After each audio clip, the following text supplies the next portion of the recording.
My name is Jay Clare. I'm the First Nations Aboriginal Support Program person here at RA. Well, it is different for everyone because it depends on what the trauma is for a start, but it also depends on what supports and the lack of supports you don't have.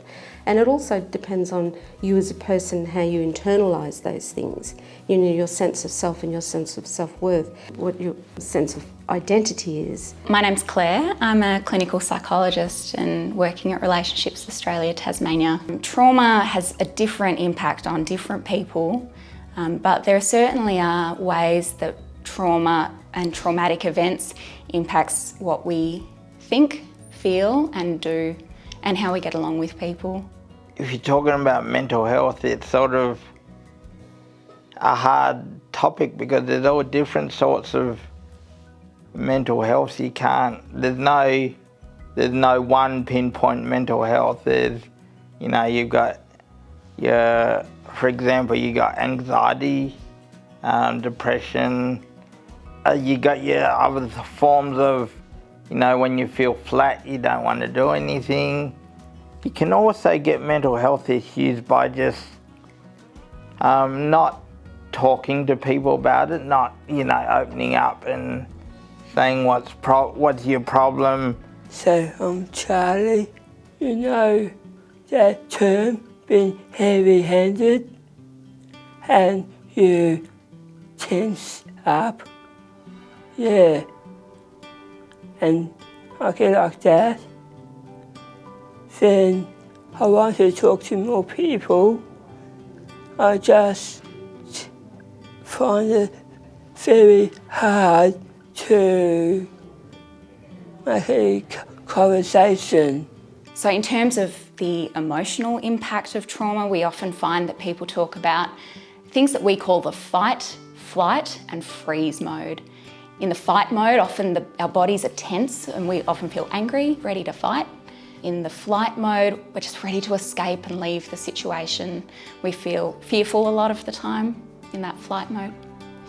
And in the freeze mode, it often is that, we just can't, our mind wanders a lot, or we forget where we are or what we were doing, or we might have the sense that we're outside of our body looking on, or we just don't quite feel like a real person in moments.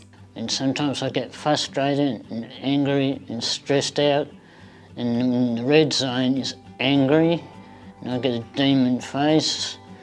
And in the yellow zone is frustrating, and you just focus what you got to do and sort things out, what you want to do. I do know when to set myself down. It's just getting myself out of it. It's a tricky part. My name's Rachel. My partner says he's been telling me try not to stress as much and just roll with it. I think it helps getting stuff out in open. No use following it up inside because it's just gonna make you upset more.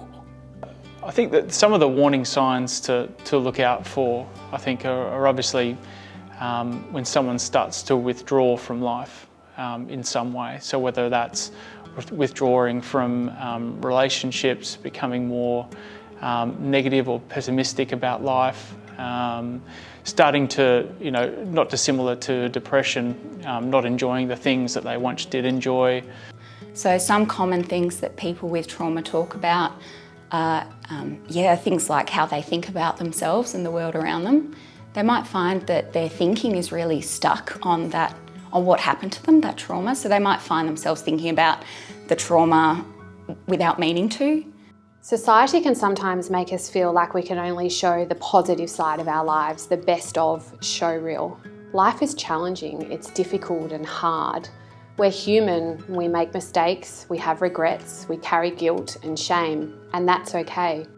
Since accessing the services of Relationships Australia, I've become increasingly comfortable with feeling a range of emotions, understanding why I feel them, and being able to navigate through those feelings so I can make better informed decisions in the future.